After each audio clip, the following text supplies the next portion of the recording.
جیسی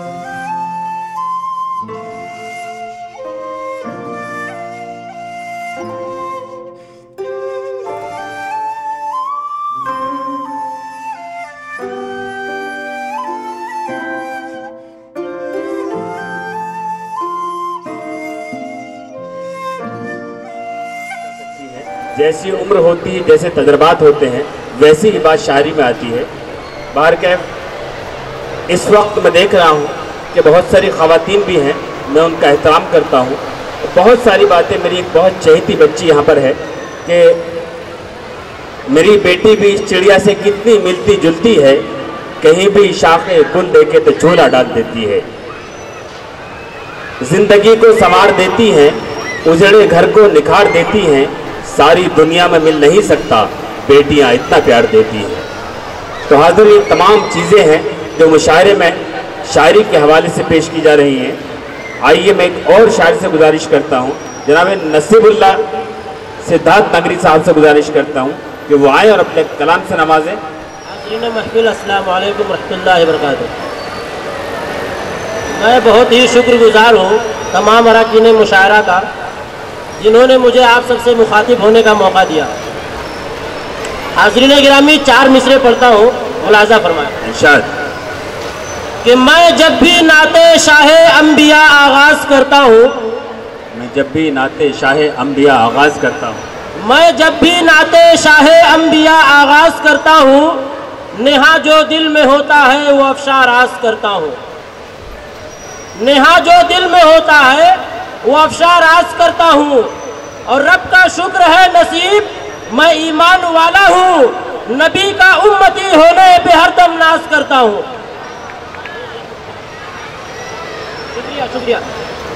حاضرین گرامی، میں ایک غزل پڑھنا چاہتا ہوں۔ ارشاد۔ غزل کا مطلب ملاحظہ فرمائے نصر بھائی۔ جی ارشاد۔ کہ خلوص دل سے کرے پیار یا کیا نہ کرے، واہ۔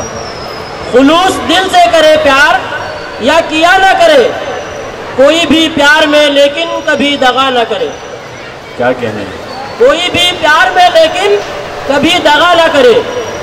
اور کل ایک عاشق ناشاد کہہ رہا تھا یہی، کل ایک عاشق ناشاد کہہ رہا تھا یہی، کل ایک عاشق ناشاد کہہ رہا تھا یہی، کوئی بھی خود کو محبت میں مبتلا نہ کرے، واہ۔ کوئی بھی خود کو محبت میں مبتلا نہ کرے۔ وہ عاشق ناشاد آپ ہی ہو سکتے ہیں۔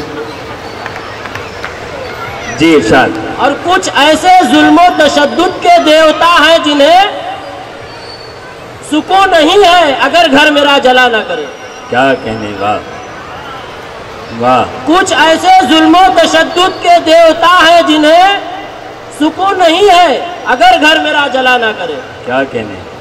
اور ہے وہ طبیب ہی کیسا وہ چارہ گر کیسا، ہے وہ طبیب ہی کیسا وہ چارہ گر کیسا، ہے وہ طبیب ہی کیسا وہ چارہ گر کیسا، رکھے نہ زخم پہ مرہم مگر دوا نہ کرے، واہ واہ۔ رکھے نہ زخم پہ مرہم مگر دوا نہ کرے۔ اور نصیب کی یہ گزارش ہے ہر سخنور سے، نصیب کی یہ گزارش ہے ہر سخنور سے، کہے تو حق ہی کہے یا تو پھر کہا نہ کرے، کیا کہنے، واہ واہ۔ کہے تو حق ہی کہے یا تو پھر کہا نہ کرے۔ حاضرین گرامی، بس میں آخری 4 مصرے پڑھ کر اپنی جگہ لوں گا۔ ارشاد۔ کہ جب سے شادی کیا میں مگن ہو گیا، سنیں، جب سے شادی کیا میں مگن ہو گیا، جب سے شادی کیا میں مگن ہو گیا، کیونکہ مجھ میں کمانے کا فن ہو گیا، واہ۔ کیونکہ مجھ میں کمانے کا فن ہو گیا، اور بیوی آتے ہی ایسا پڑھائی سبق تھا نکما میں اہل سخن ہو گیا، واہ واہ واہ واہ۔ چہرے پہ جھریوں کی پہلی بدل گئی، آئی بہو جو گھر میں حویلی بدل گئی، رکھتا ہے اب بھی روز کمائی وہ ہاتھ پر، یہ اور بات ہے کہ ہتھیلی بدل گئی۔ حاضرین